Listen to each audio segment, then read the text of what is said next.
Welcome to Armchair Expert. I'm Dak Shepard. I'm joined by the Emmy-nominated Monsoon Monica.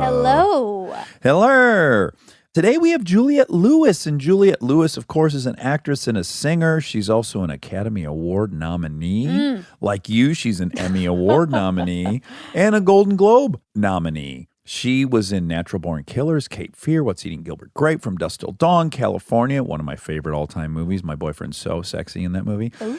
Christmas Vacation, I watch it every single year. Too Young to Die, and The Basketball Diaries. She is currently on, I know this much is true, on HBO, and I have since seen it, and she is legitimately phenomenal. Well, Chris and I were going crazy with how brilliant she is in this thing, rewinding her scenes. I mean, she's tremendous in it. So please enjoy Miss Juliette Lewis. We get support from Quince.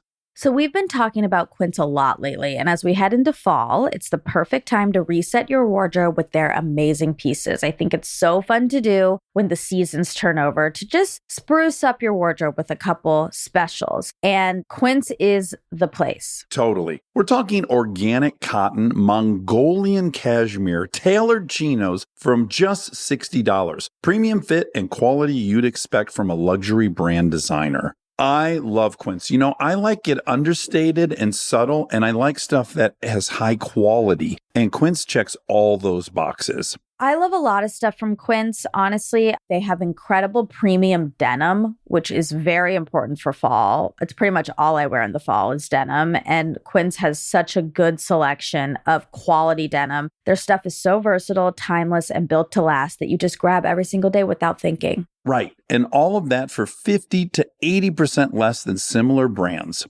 They go direct to ethical factories, cut out the middlemen, so you get all that quality without overpaying for it. We love that. And they do way more than clothes. They have bedding, cookware, bath essentials, travel must-haves, same deal, and great quality. Upgrade your everyday. Download the Quince app for app-exclusive offers or go to quince.com/Dax. Get free shipping on your order and 365-day returns. Now available in Canada and the UK too. That's QUINCE.com/Dax. We get support from Skims.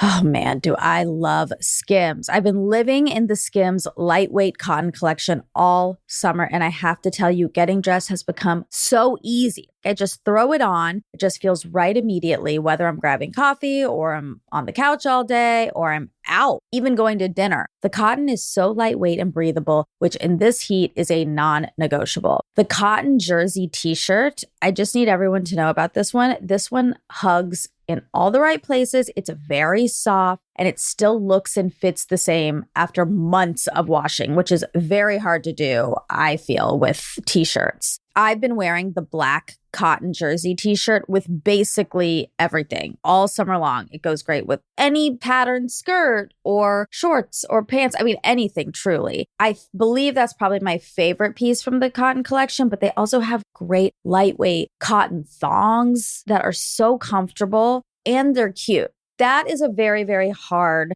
mix to achieve, especially with undergarments. I feel if you can find some that are cute, but also comfortable and do the job, that is a win. And Skims has really, really figured that out with the lightweight cotton collection. Shop Skims cotton and all of my favorite pieces at skims.com. After you place your order, be sure to let them know we sent you. Select podcast in the survey and be sure to select Armchair Expert in the drop-down menu that follows.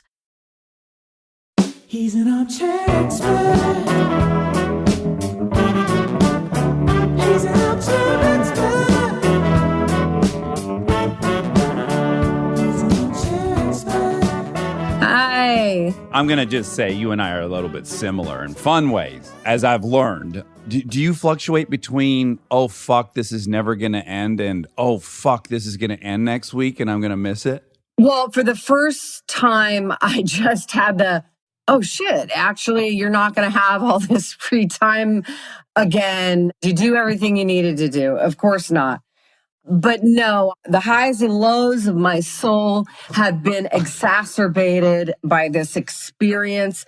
I would imagine everybody, but some people might be more even-keeled. I'm not an even-keeled person, sadly. That's why I like you, though. Thanks. I always wonder, doing this podcast has been a fun experiment and who remembers what, but Do you remember hanging with me? You can say no.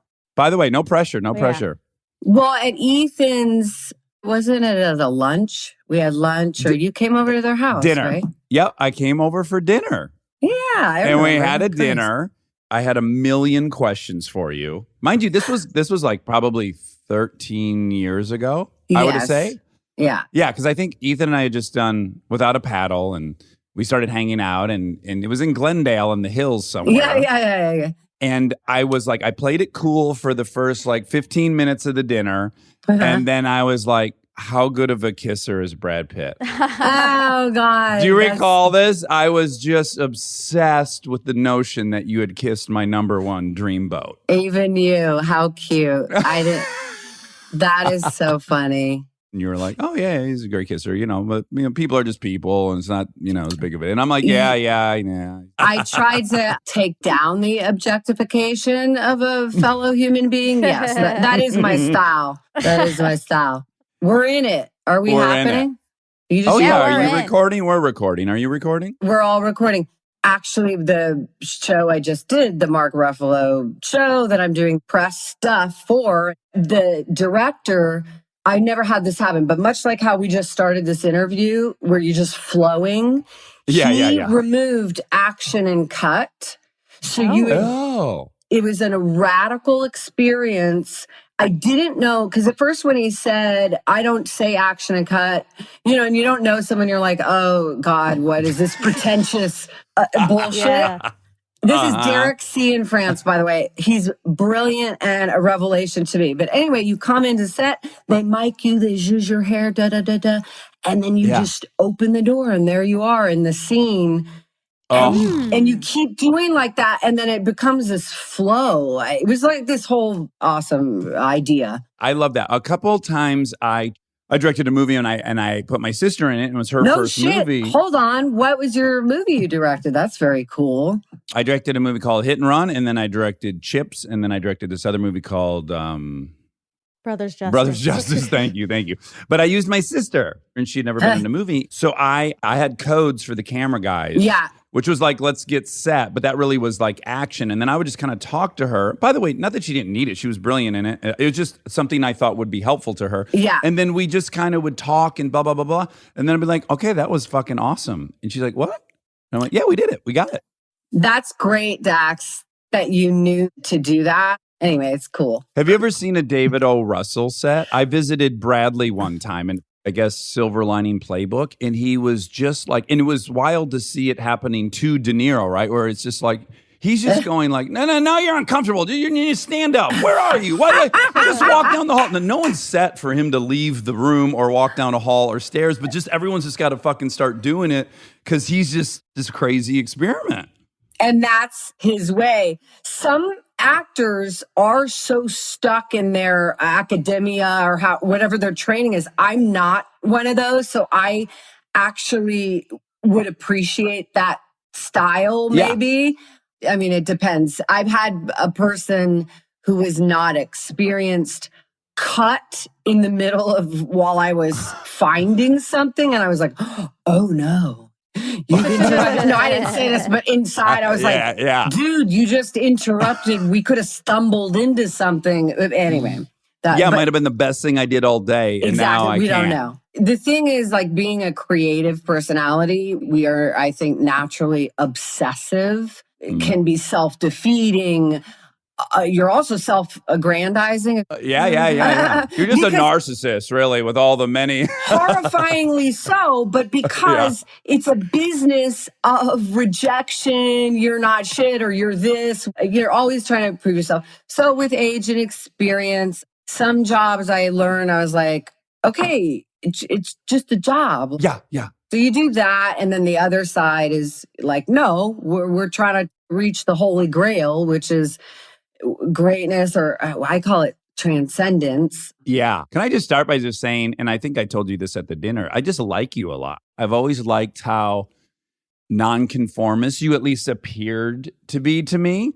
Thanks. I thought you weren't the conventional institutional choices for things, The other person I felt that way about when I was young was Nicolas Cage, where I was just like, oh yeah, I don't know what this motherfucker's going to do.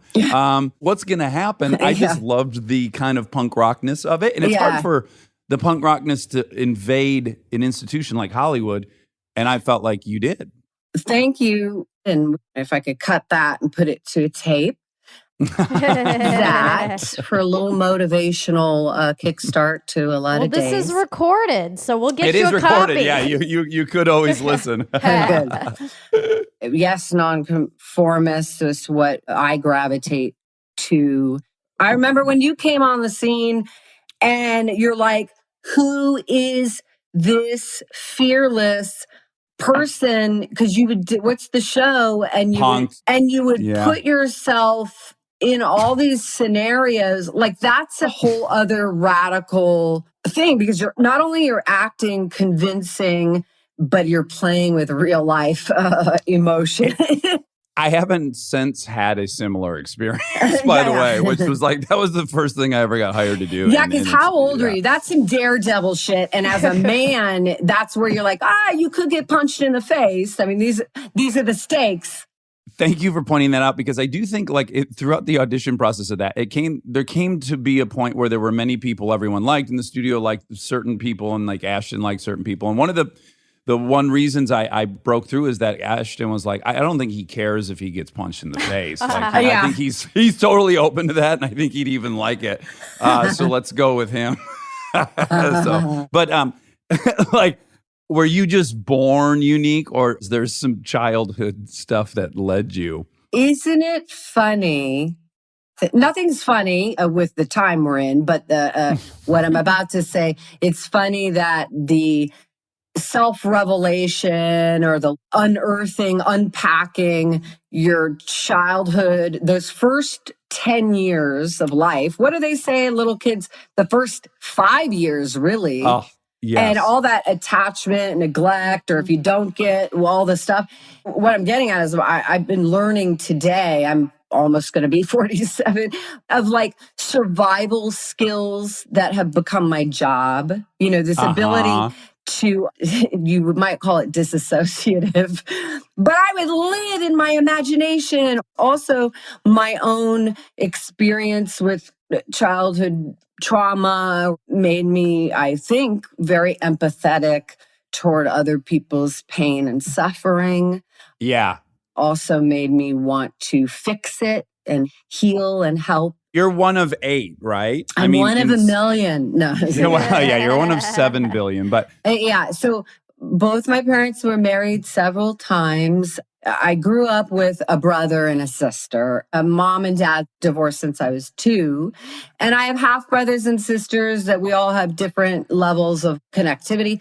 And I always say I'm from a family of individuals. Right. The whole reason I even got to have dinner with you is Brandy, your sister, who I fucking love. If Ethan hadn't snatched her up, I think I would have tried to get her myself. It's been awesome. Your wife is so cool, by the way, because already I just think it's so wonderful when people can mutually admire people of the opposite sex and blah, blah, blah, and we're not rigid and filled with fear about it. Well, it'd just be a lie. She's horny for a bunch of people. I'm horny for a bunch of people. It doesn't mean that we're going to go do anything. It just means that we're not lying. Yeah. Okay, great.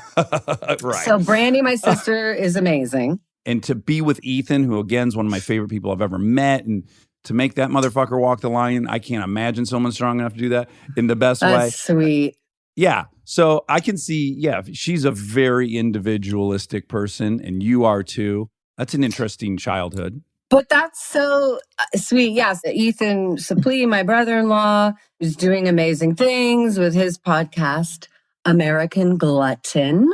He has a podcast? Yes, Dax, get into it. You got to listen, but it's all things health, motivation, transform it, mind, body, soul connection. But it's really about our eating habits. Every guest has a relationship to their health. And of course, he has a journey of losing weight, gaining weight. One of the most miraculous, yeah. So anyway, he's doing that. My sister is one of my best friends. Everything you're saying about her, like just because I got known for things in movies, I'm not the great one. You know what I mean? She's just a remarkable person. Anyway, when I talked about survival things that we all develop, I'm also in gratitude because I have two parents who gave me a lot of freedom. My problem was I had two artists, very pro art. That's where you get this banana cake personality, very like, and I didn't have like the gender, be pretty, and all the weird stereotypes of women. Your mom's a graphic designer and your dad was an actor? Yes, my dad was a character actor. And he came into the world of acting late in life, middle age, like 40 or 30, Wow, 35. that's brave. Totally brave, and had a bit of success as a character actor. And my mom was a full-time mom and could have been an artist. So went to Cooper Union, where now my niece is going. So that's kind of a beautiful thing. Yeah. You also had a ton of independence, right? Because you started acting really young and you were emancipated at 14, right? Yeah. Emancipation is a big confusion for people way early on when I did interviews when I was like 19. And I feel like people are conditioned now and they understood I was not one of these people. I was in my head. I was great to be a creative person. It was great to be anonymous. I loved people watching. I was not meant to be famous because I imploded. So my point is the journalists would be like, you're emancipated, and try to dig into my parent world. What they didn't understand is when you were a young actor, my parents helped me get emancipated. It was a legal thing to put on paper so that when you're hiring, you hire the emancipated minor over the non-emancipated. And so even though that's weird. So that you can work over 8 hours. So you can work over 8 hours. And so even though that's weird, because still you're like, wow, Juliette, but you're 14 working. Well, I was set to lead a criminal path. I was very set up to live a wild, very scary, dysfunctional life potentially. And acting actually gave me a sense of focus, work ethic. I could create stories and drama. You know, it had a place to go. So when I said, hey, I'm interested in this line of work, because he did it, it made it very plausible. Yeah. Then they helped me. They're both really good at helping if you had dreams or anything of artistic nature. And then the funny story is like, yes, and then trouble caught up with me later. Sure. And by the way, I completely relate to you in that had I not done this, I would be in jail. That was definitely where I was heading. You still got to handle whatever that was, the penchant for danger or being bananas, for lack of an eloquent word. Yeah, we got to do the work. But yes, for a moment there, like to this day, I have a really strong work ethic and discipline, and I really thrive with a schedule. So it's learning how to do life. Sure, you've had to do this many times, as I've had to do it many times. There's been like periods where my identity was X, Y, or Z. Like, I'm a movie actor. That's my identity. Yeah. Oh, okay. I'm not getting hired for movies anymore. Oh, okay. I'm a TV actor. Oh, well, I'm a director now, and blah blah blah. By the way, none of those things should be my identity. So when they go away, I shouldn't like collapse. And what am I? Yeah. So it's really like purpose, right? It's like finding purpose. Yes. What you're saying is so key, because it's also when you do feel purposeless, then it becomes, how do I get motivated?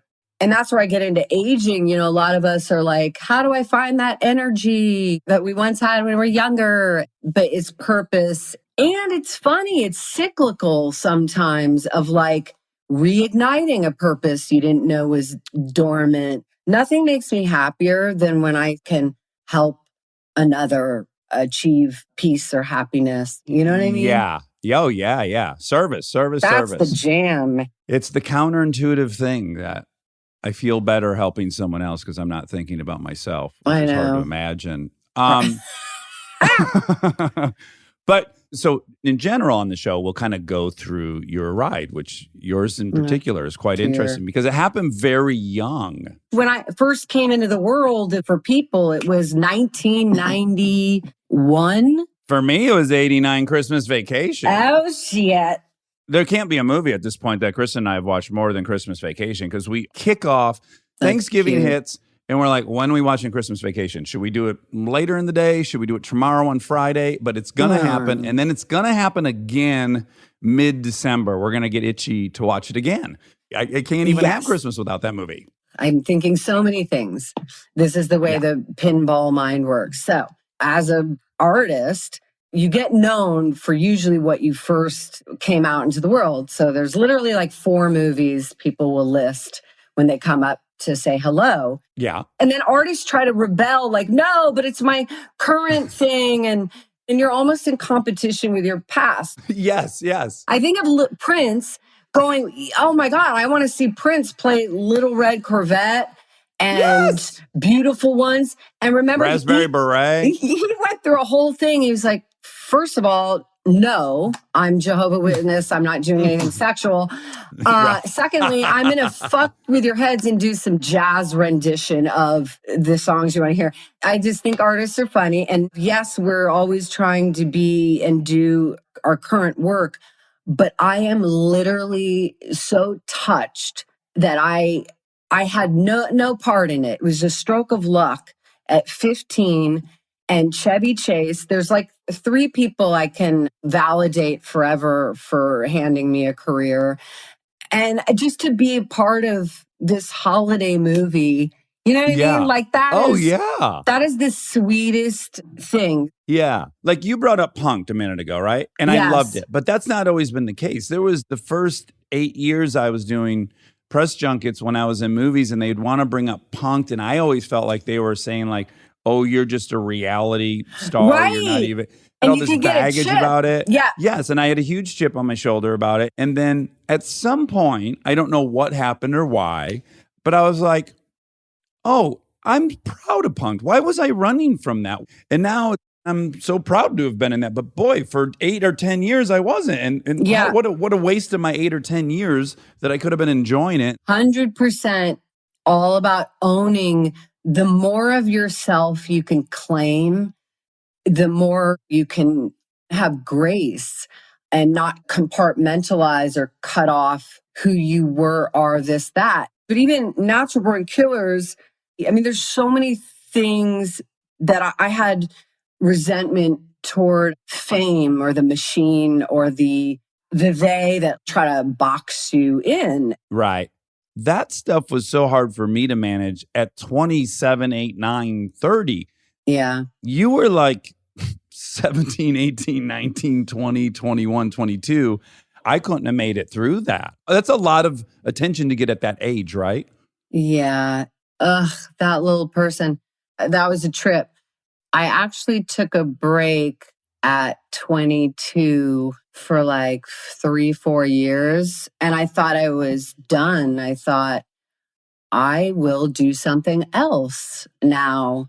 What precipitated the break? I just didn't know I was on a success pressure machine. I didn't know that's what was happening around me. You know, the agents and the this and the manager. And I tried to get out of a movie.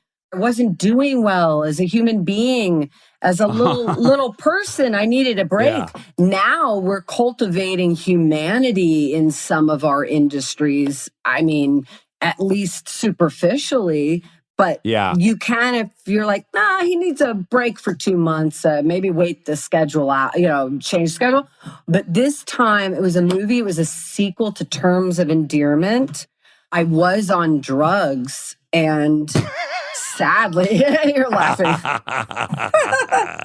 Here's my defense. Hold on one second. I get so pissed off the way the rumors, all this.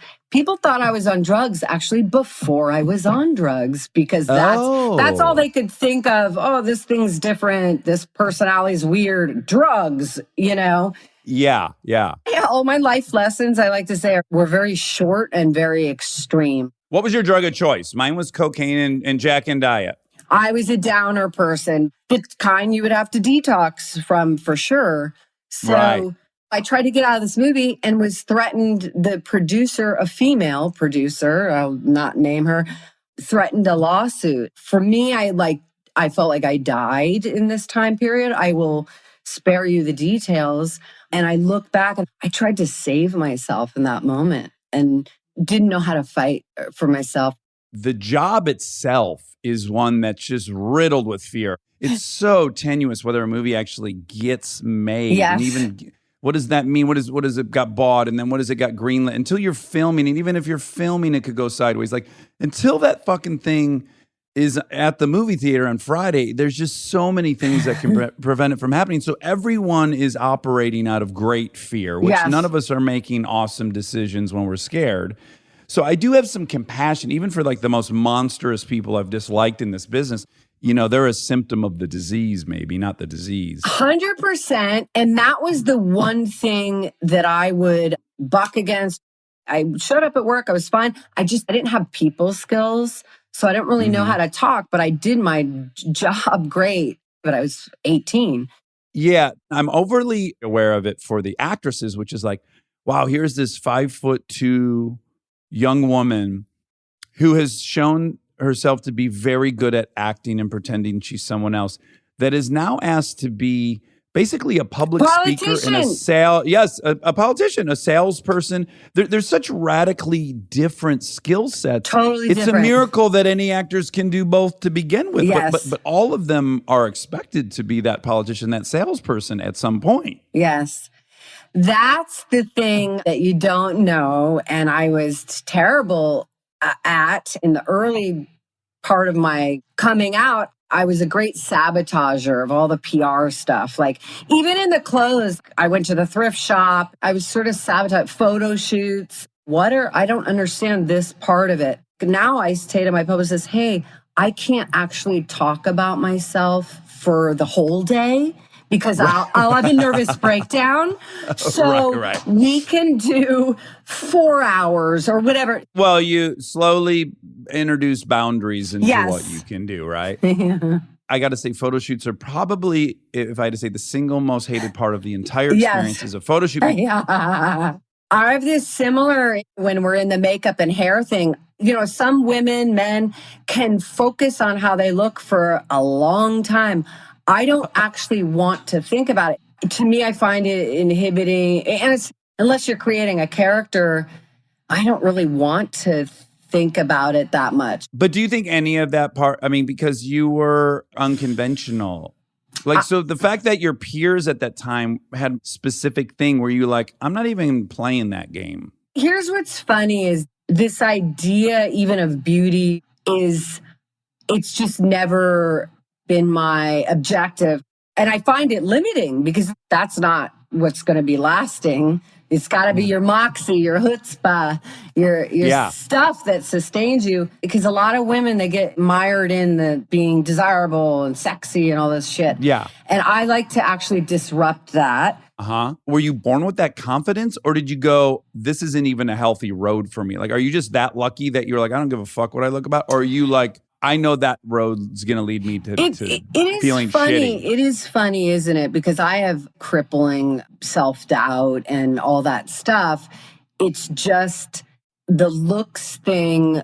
I had this sort of rejection of getting too hung up on it. I think it's a testament of my parents, I guess. That is a liberating thing, but it's not that I don't have it. I had body dysmorphia where I thought I was too skinny. I hated, so you think this thing can go any way. I hated being as little as I was when I was younger. I always wanted to be voluptuous. When I was representing my artist self, I could be cocky there.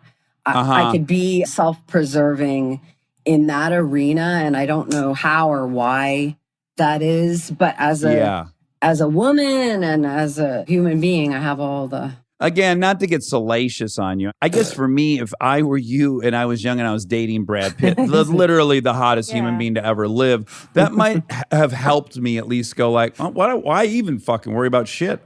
Brad Pitt likes me. This is what's funny about mythology, and I'm going to segue actually into the brilliance of why I'm here. I know this much is true because that character's looking back at their mythology or their history. I'm forever tied to my first huge relationship, who became one of the biggest movie stars of our time. Yeah. But I always say to people, when we met, he was an unknown actor from Missouri. Well, you guys did a Lifetime movie together, right? Yes. Before California. We were partners at that time when we both lost our anonymity. Mm-hmm. A lot of insecurity together as a couple. Just young kids fumbling along in Los Angeles. But yes, there was no, I'm dating so-and-so, because he was a human being to me. Yes. We were both really young and fumbling Getting along. famous. Yeah, oh my God, getting famous as a Yeah. couple. It was wild. Thelma and Yeah, Louise yeah. came out, and then 6 months later, Cape Fear came out. Unreal. It was funny. You were you 18 in Cape Fear? Yes. I think I was 19 when it came out. So 19 was when the kind of The world shitstorm exploded. starts. Yeah. Yeah, and you got 19. nominated for an Academy Award, and you got Yeah. nominated for a Golden Globe. And you said it earlier when we first started, like you're not a big practitioner of some kind of homework approach to acting. And what seemed very obvious from Cape Fear was like, oh, this person's a phenom. You know, blowing De Niro off screen, not to make it competitive, but just that's a big undertaking to have those scenes with him and to be confident and to own the whole thing. It's just hugely impressive. And it's no wonder people were super fascinated with you. Thank you. That's the juxtaposition of my personality, of many people's personality, the duality, because I came off as fiercely confident or aloof or don't give a shit. But I just didn't understand at that time what it meant when Marty, I remember him saying to me when we did that 9-minute scene in the auditorium with De Niro, and he said to me, he goes, I don't know who to cut to. I don't know who to cut to. And it wasn't till later I put that in my pocket, like, oh, that's a hell of a compliment. Yeah. But Because let me tell you, when De Niro's in the movie, it's pretty clear who you're going to fucking cut to. Yeah, it's a humongous compliment. It was sweet. I didn't know how to take it. That's the sad thing, that sometimes compliments, they bury you. I was like, undeserving, full of shame. When you did that scene, was there, oh my God, something special happened there? Well, that's where I finally found the word for it, because I only know it from the feeling of doing it, and it is transcendence. And that's where you feel it, where you're almost levitating and you can feel it. I've had it in live shows with a certain synergy with the audience, or everything popped off and there's something you can't describe. And it was funny because somebody said after Cape Fear, they're like, whoa, you're going to be spoiled. And I had no idea what they meant, because I thought, oh, wow, this feels great. Now this will be like this all the time. I didn't. I didn't know Marty, Jessica Lange, Nolte, De Niro. That was maybe you get it twice or 3 times in a career, if at all. So Yes. it was really special. Stay tuned for more Armchair Expert, if you dare. This episode is sponsored by BetterHelp. You've heard us talk about BetterHelp for a while, but I don't know that we've ever talked about how much people love this service when they use it. BetterHelp has an average live therapy session rating of 4.9 out of 5 based on over 1.7 million client session reviews. And you can check out the reviews yourself at betterhelp.com/reviews to see how much they love BetterHelp. Knowing that kind of service feedback from real people speaks for itself. I'm a huge proponent of therapy, as we've talked about before. I've learned so many things about myself that I believe truly only an outside, objective person could help me come to. BetterHelp makes it easy to get started. Answer a few questions, get matched with a therapist based on your needs, and switch therapists at any time if it's not the right fit. See the reviews, see what stands out, and see if BetterHelp is right for you. Visit betterhelp.com/Dax. That's betterhelp.com/Dax. This podcast is brought to you by Squarespace. We've talked before about Rob building our website on Squarespace, and I bring it up again because it's a perfect example of what they do well. Rob had all the pieces, the content, the vision, the ideas, but he needed something to actually take all that and make it public facing. And Squarespace was that bridge. Maybe you're in the same spot. You've been developing something, a business, a skill set, a body of work, and it's been private. It's been yours, but at some point you're ready to put it out there, and that transition from private to public can feel like a huge leap. Squarespace makes it feel like a step. Beautiful templates, built-in SEO, email campaigns, scheduling, analytics, everything you need to go from "I've been working on this" to "here it is, come find me." All in one place, no code, no stitching together a bunch of different tools. So if you've been sitting on something and waiting for the right moment, this might be it. Head to squarespace.com/DAX for a free trial. And when you're ready to launch, use offer code DAX to save 10% off your first purchase of a website or domain. We get support from Apple Gift Card.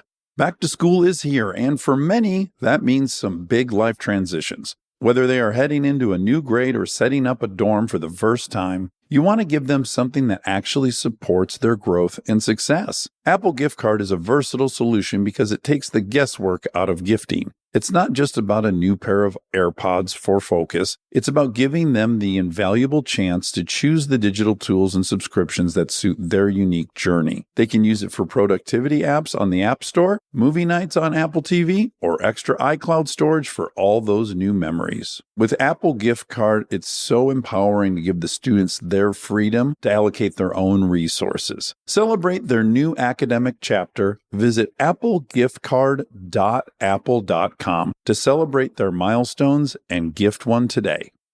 This episode is brought to you by SoFi, the all-in-one finance app where you can bank, borrow, and invest all in one place. Let's talk bank accounts for a second. The average bank savings rate is 0.39% in interest. You're earning pennies on your savings, but it does not have to be that way. With SoFi high yield checking and savings, the money barely making moves sitting in your savings account can earn over 8 times the national average savings rate with eligible direct deposit. No account or overdraft fees, which feels rare these days. You can get your paycheck up to 2 days early, perfect for getting ahead of a bill or grabbing what you need right when you need it. Plus, get up to a $300 welcome bonus when you sign up with eligible direct deposit. Sign up for SoFi checking and savings at SoFi.com/armchair. SoFi checking and savings is offered through SoFi Bank N.A., member FDIC. Terms apply.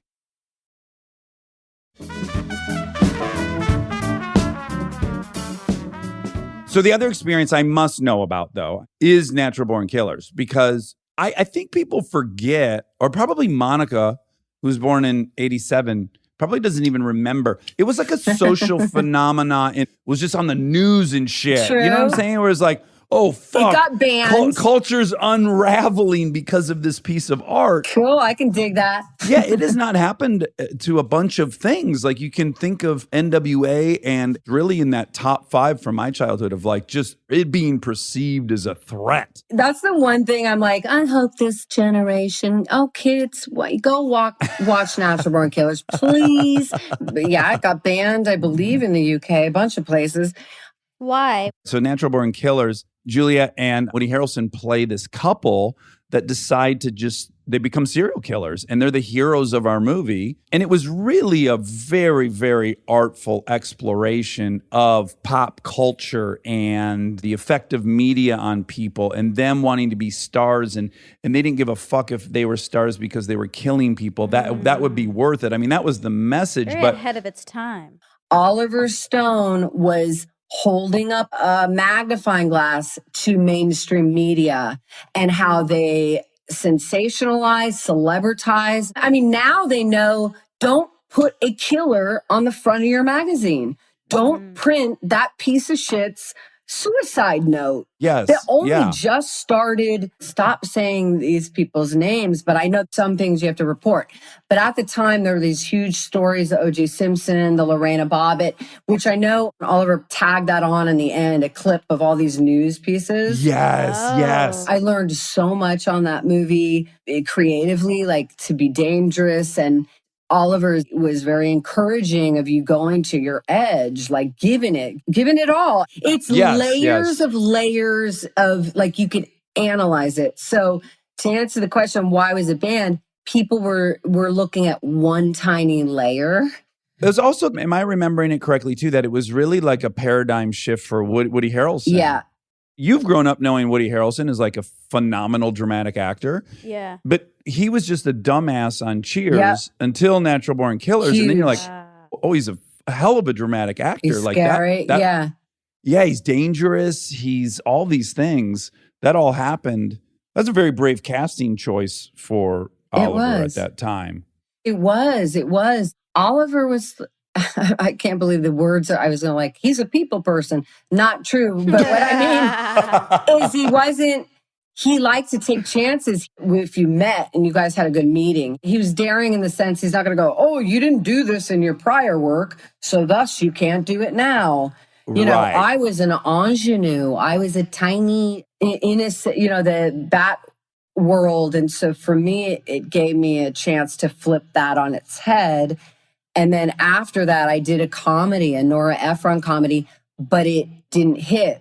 So that would have been a great turn, but nothing hit as strong as Natural Born Killers after that. So for a good decade, I was the Is She Crazy girl.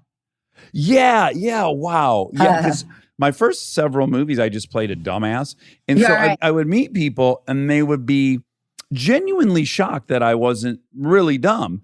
And then I thought, oh, I got to remember, like, people only know about you what they've seen. Yeah. And it's not really their fault. I mean, I'm wanting them to recognize you got to be smart to be able to play dumb correctly. Yes. They're not thinking that. They meet me as a dumbass 10 times. And then you start realizing, like, oh, I carry this thing with me. The thing I did for pretend is kind of got infused a little bit with my real life persona. And that's interesting. And there we are at our mythology embracing. So now that's the thing. You learn grace because I actually love people so much. By and large, people are lovely and interesting and funny. And now with our things online and Instagram and the connectivity, that would have scared the bejesus out of me earlier. But I have to say, when I lost my dad 3 years ago, that's when I understand, oh, it takes a village. I literally would have the checkout person, I lost my mom 4 years ago. I was just having hugs with people because I needed that. It was a really wild thing. Because we're talking about early fame, I couldn't handle energy and the attention, and then somehow I shifted, and I was, well, not somehow, a lot of growth and work, and then you could embrace the power of the people. Well, and then you put a ton of energy, and I think you still do, right, into music. What was the appeal of it? The one thing, the only sad thing, but I know we don't live in our past, is I wished I would have picked up an instrument when I was a teenager. I wish I would have been writing songs because it would have helped me tremendously and maybe not smoke as much weed and then go off in that world. I don't know.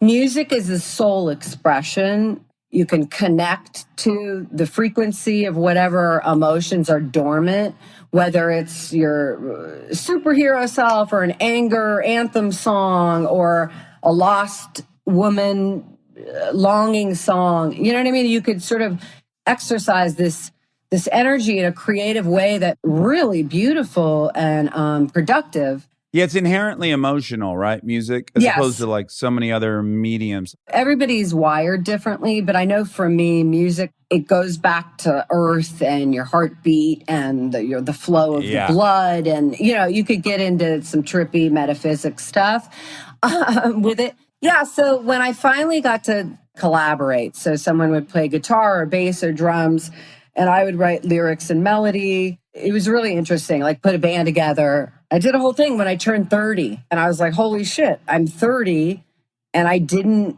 sing. And I gotta say, I haven't done it in a few years now. I get asked to sing with friends or for charity or friends' bands. But for a while, that was my livelihood for 6 years. I had a band called The Licks, Juliette and Yeah. the Licks. We were a ferocious, energetic rock band. And we played all over the world and at different festivals. Would you compare your lead singer persona to a character in a movie? Like, do you feel like you were a character? I don't at all. To me, on stage, it's all my emotionality on 10. So Right. to me, it's not a persona. It's actually, The side of you. I think so. And it's also a rejection of the conformity or the institution of Hollywood. I always wanted to take pictures after a show when you've been energized and feel you're electric and you're sweaty. And, it's sort of a response, a shedding of imagery, a breaking of the mold of that conformity, of that structure. Right. Okay, now, I know this much is true. Yeah. I immediately heard the Spandau Ballet song. Do you remember that song? This much is true. Oh my God, yes. I know. Does it have anything to do with that song? Well, I'm laughing because they could not be more dissimilar. It's a very serious, cinematic, what I think will be a tour de force for Mark Ruffalo again. One of our greats. God damn, I love him. He's ridiculously talented, but it's from a book.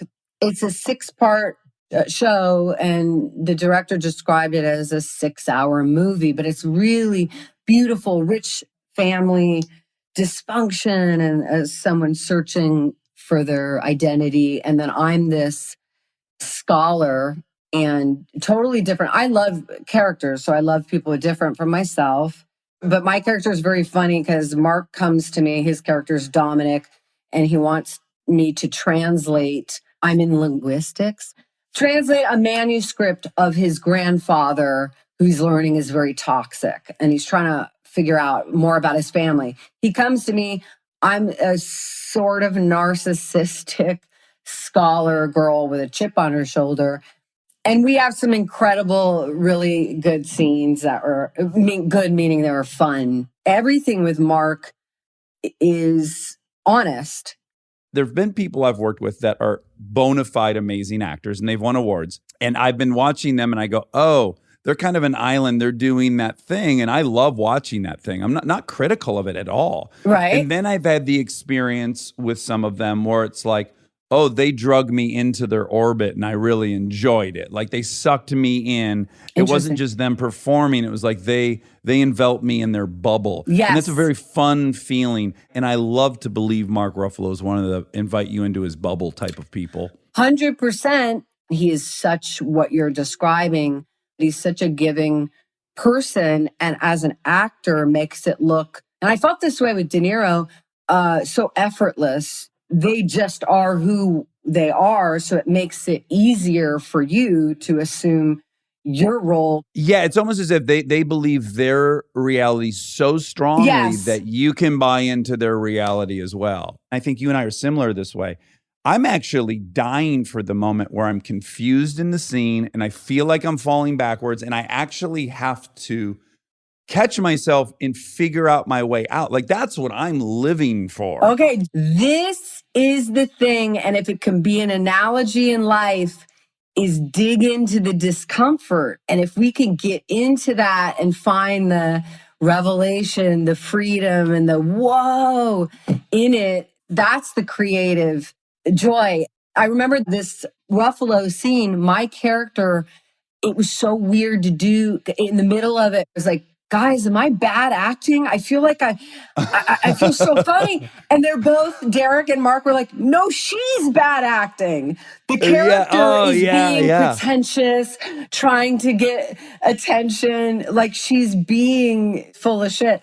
Anyway, it should make you feel uncomfortable, awkward, humiliating. And I dig that. It's funny. I do too. And I almost think it has something to do with the fact that in general in life, I'm a control freak. And so because I'm so controlling in real life, this is the one place in life where I love being completely out of control and not knowing what's going to happen. Isn't that interesting? That duality. I'm very similar. And Brad Wilk, who I've been with for 4 years, We've discussed this because I want to schedule. I want to have an overview of the next months. Also, we both travel and we have all this stuff. And he was like, yeah, I don't really do that, you know. He's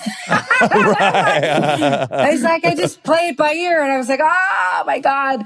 Yeah. So, you figure it out. It's so weird, us artists, because you're like, morning to night, you have the schedule and the call sheet and this and your per diem. And then you get off that and you get a little, who am I? So I try to implement some structure now. Yeah. A call sheet for your life. Yeah. And then it's funny is like I crave it. And then most of my favorite moments are like total chaos, don't know, lost. Getting lost. Yeah, it's like, this is ironic. I love being lost. And then that's my ultimate fear. Yes. I have a whole story about getting lost in the woods. My little sister, I would think I was like 11, so she would have been 9 or something. And we're skiing and we go along the side, these little less carved out paths in the trees. Yeah. We went in, we got lost, and we were like stuck on the side where there's these huge pockets of snow. If you have one misstep, we couldn't hear the main path anymore. We couldn't hear people.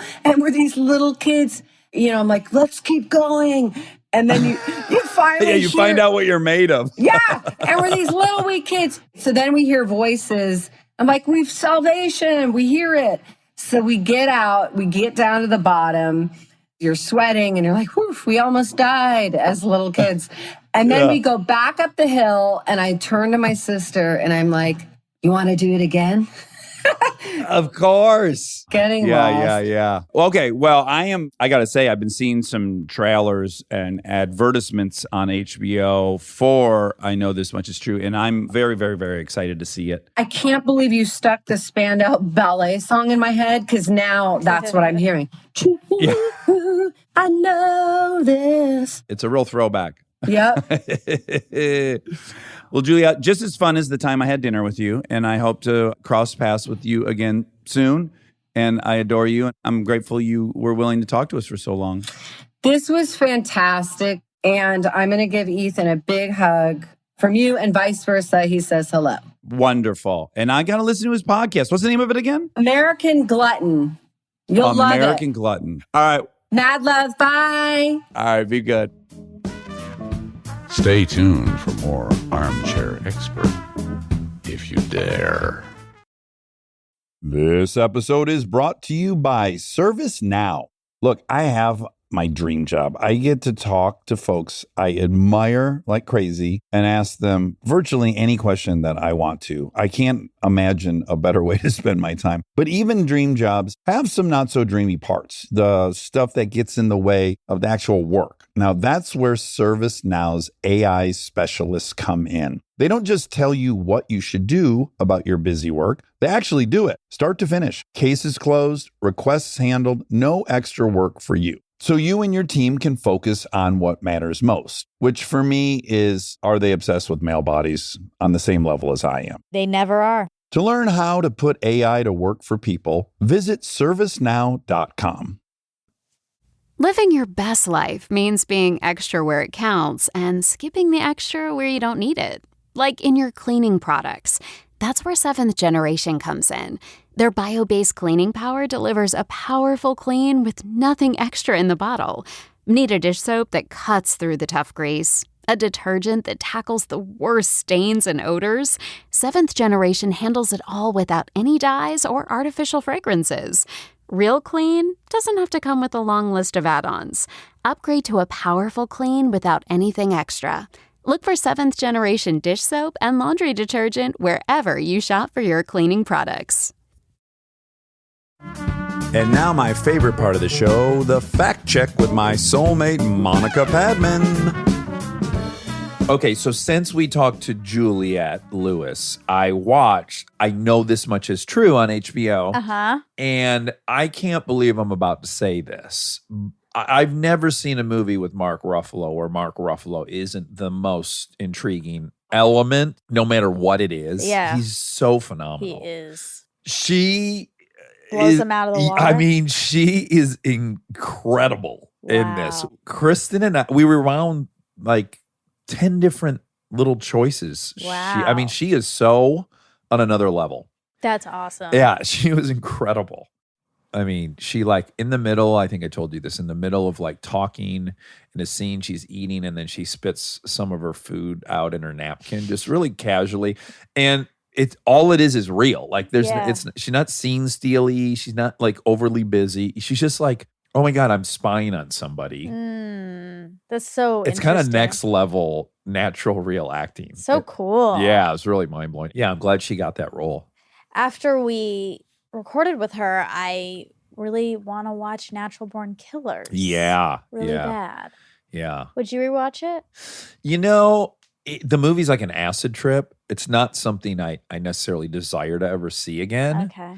Also, as she pointed out, it was such a trial of pop culture Yeah. that I do wonder how it aged. Like it was really very profound when it came out and groundbreaking. Yeah. But now I wonder. I just don't know. But yes, I would. I would Okay. try it. You know, Tarantino wrote it. I did know that. I think he got in a fight at a bar with somebody over this movie, Tarantino. Okay. Because he also wrote True Romance. Mm-hmm. I don't think he had a problem with that one. He had a problem with one of these movies, and I think it was Natural Born Killers. And I think he was. got in a fight. Oh, you know, for sure. Well, he disowned himself from it. Oh, he did? Yeah. The film is based on an original screenplay by Tarantino that was heavily revised by Stone writer David Velaz and associate producer Richard Rotowski. Tarantino received a story credit, though he subsequently disowned the film.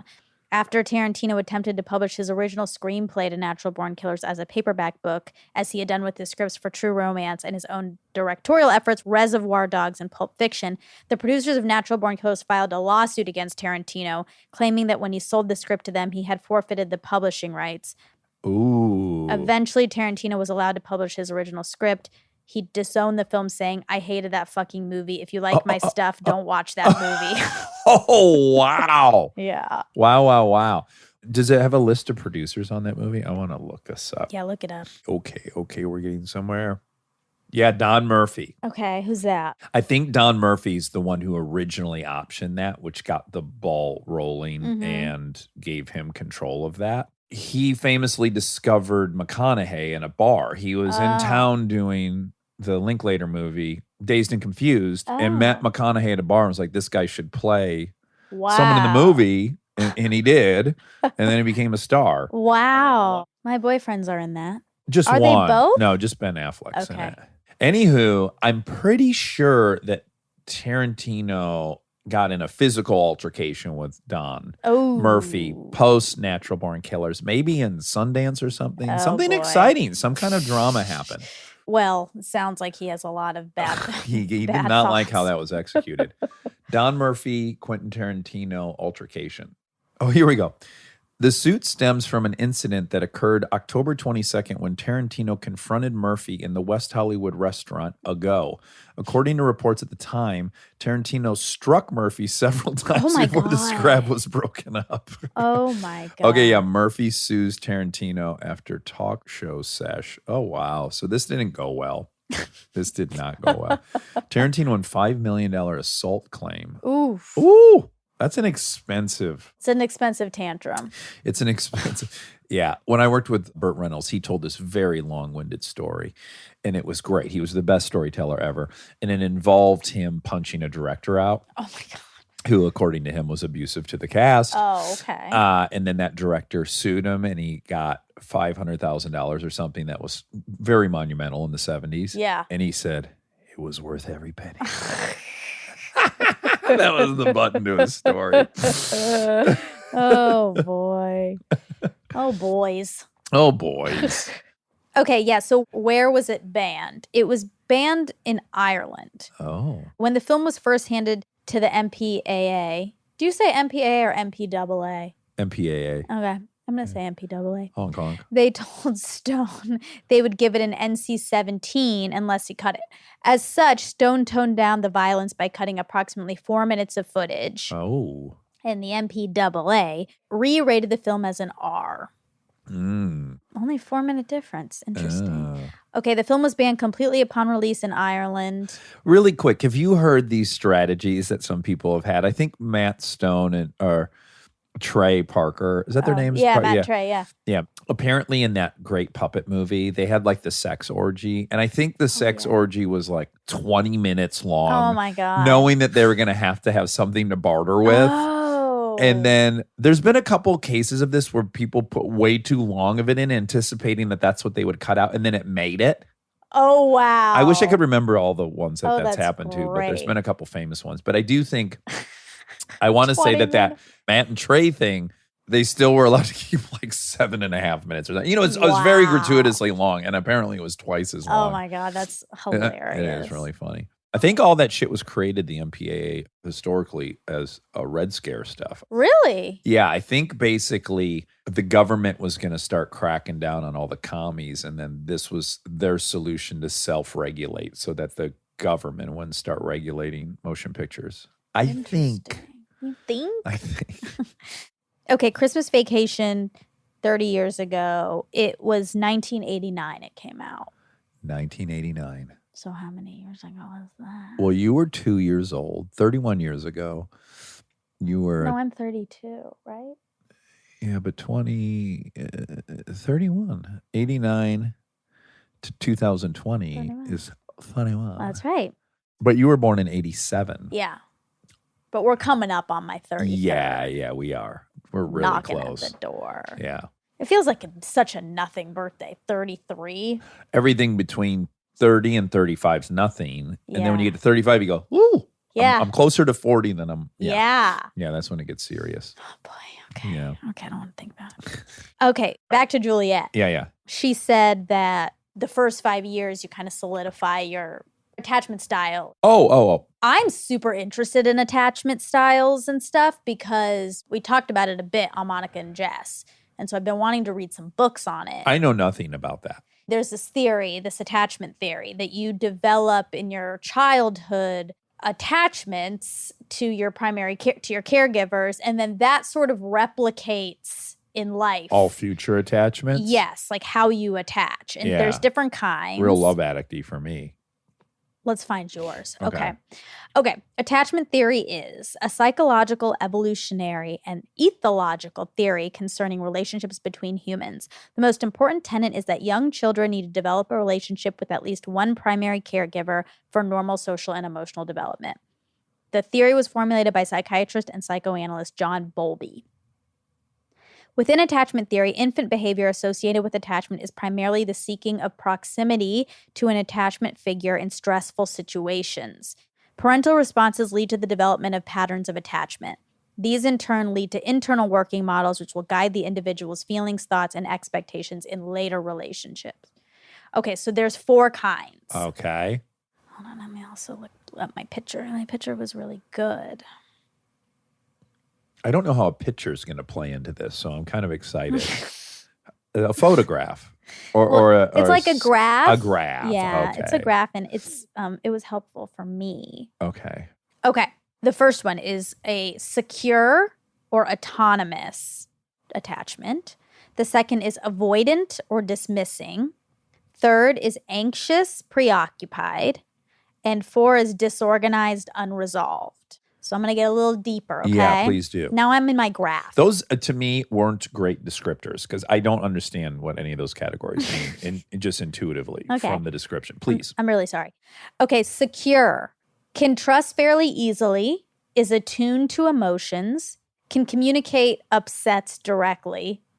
If they're upset, I guess they communicate that directly. Okay. That was not a good way of phrasing it, but leads with cooperative and flexible behavior in relationships. Huh.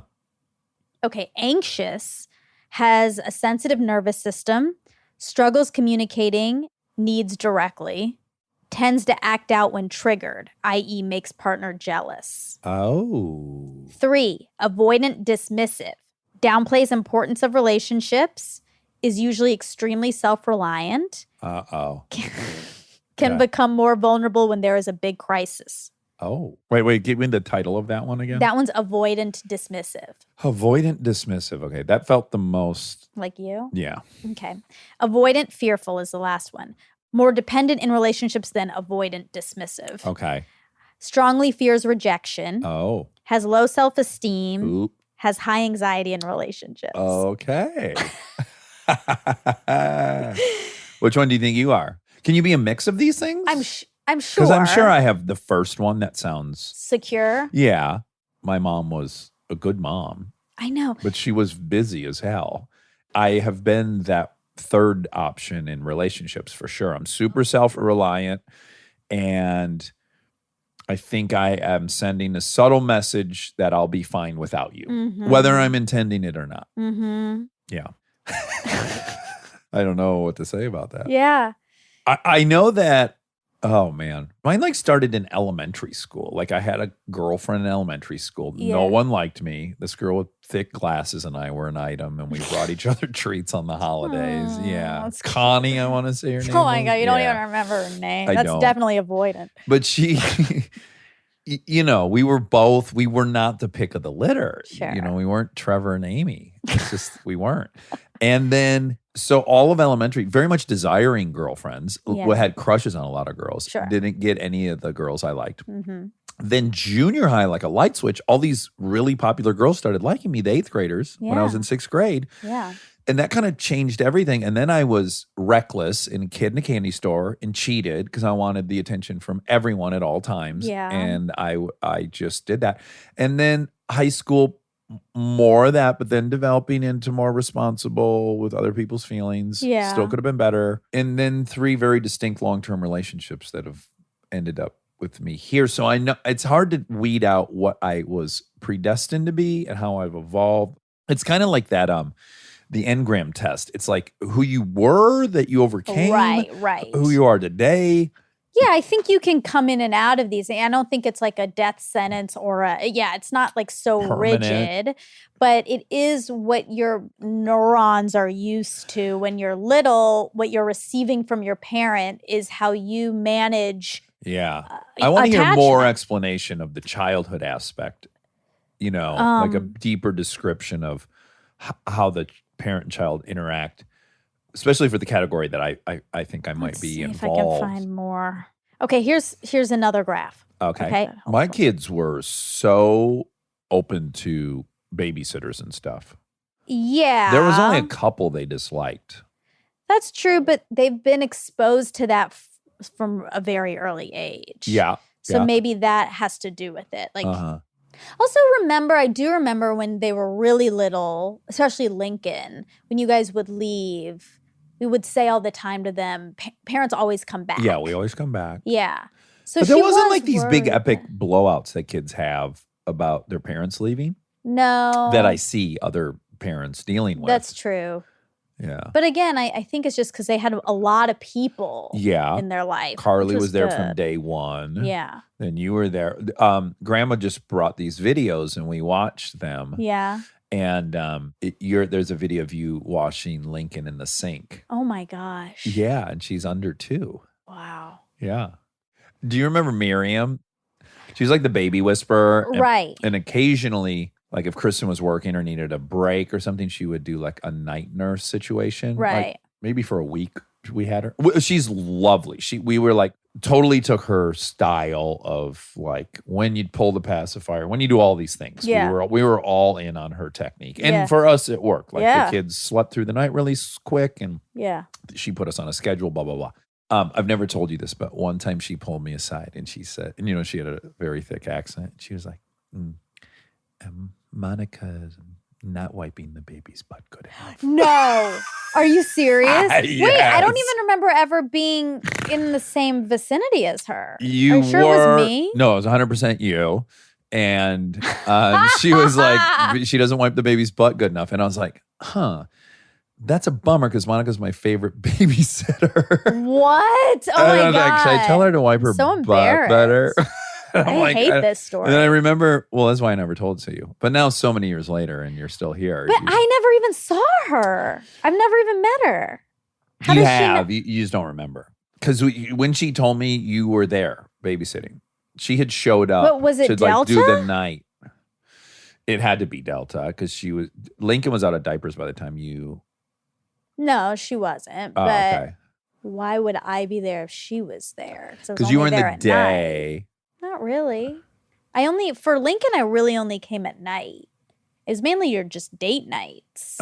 But with Delta, yes. But I don't ever remember Miriam there with Delta.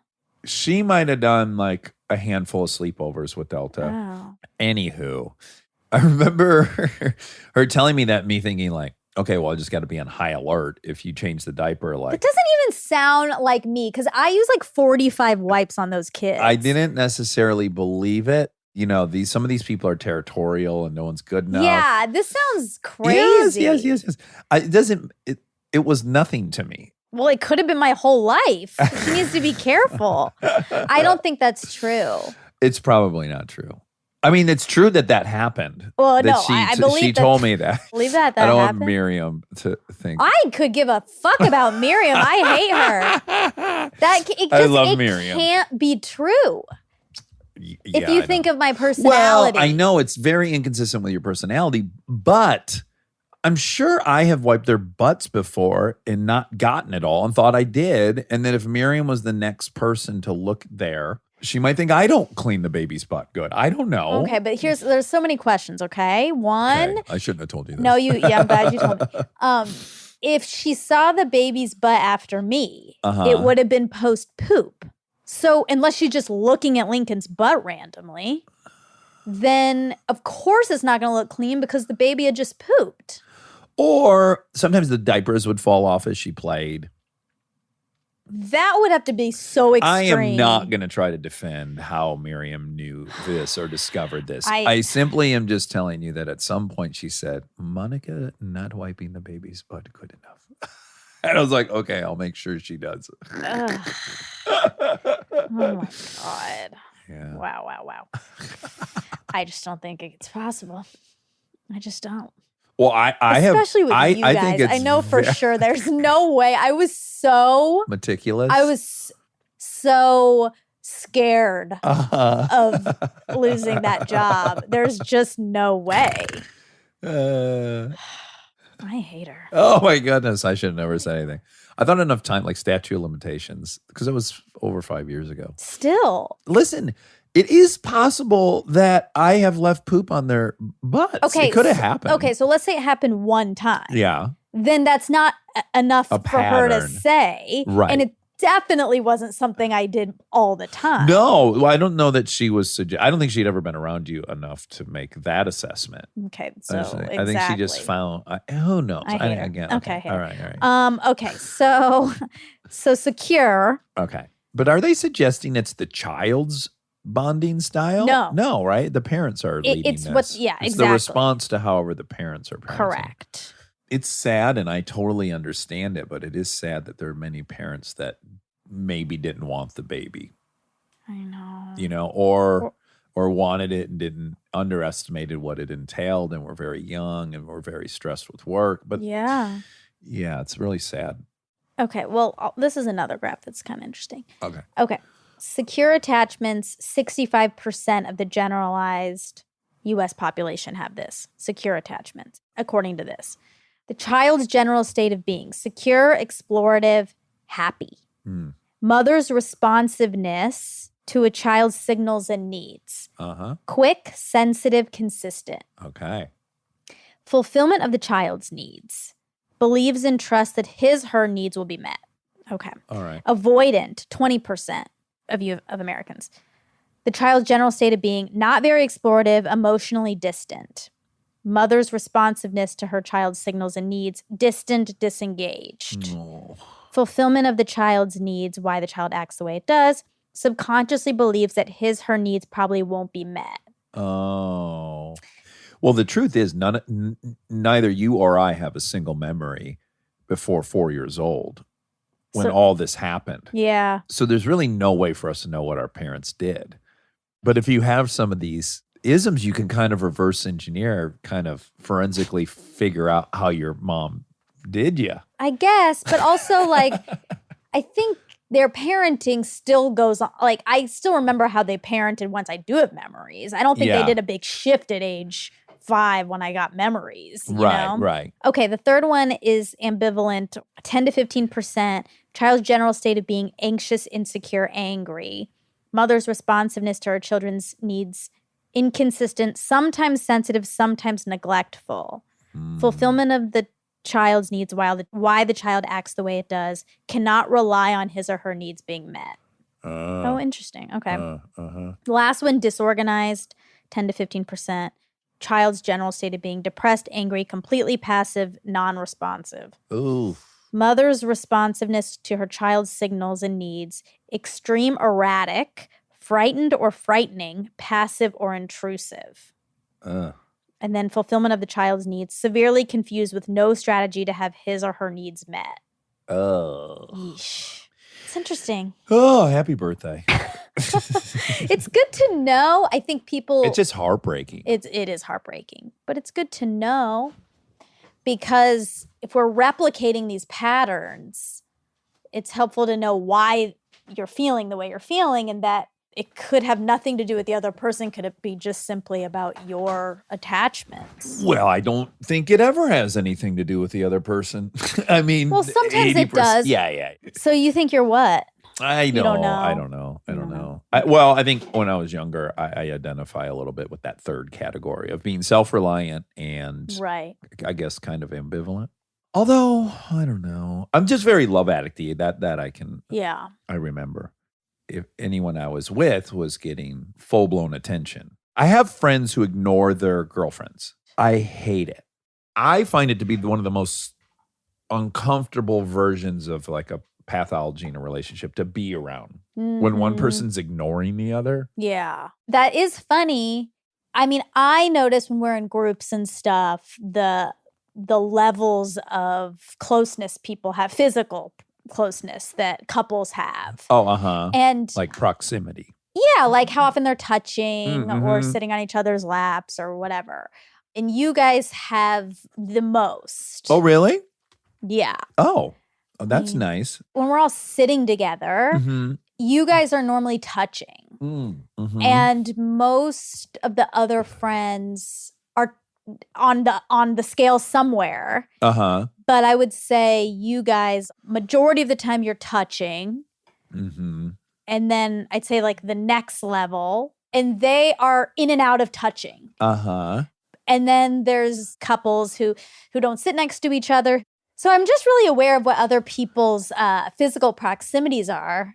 And it's definitely a scale, but I would say you're on the far end of the scale. Touchy scale. Mhm. That makes sense. Well, if you see me with my mom, I know. yeah, I virtually lay in her lap every Yeah. time she's around. It's really sweet that you still do that.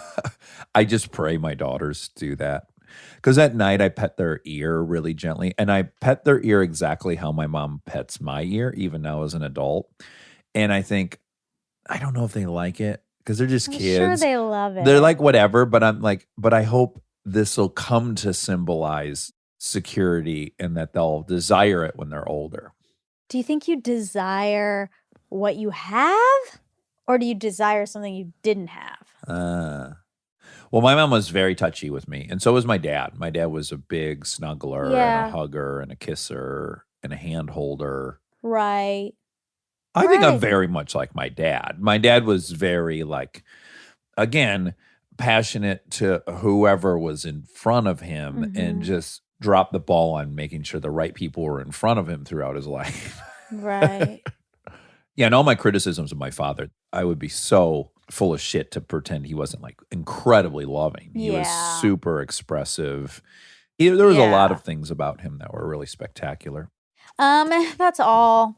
That's for everything? Juliette. Yeah. Well, I find her intriguing. Me and too. Yeah. And I'm glad she did her show. I don't think she does much press. Yeah, she was lovely. All right. Love you. Love you.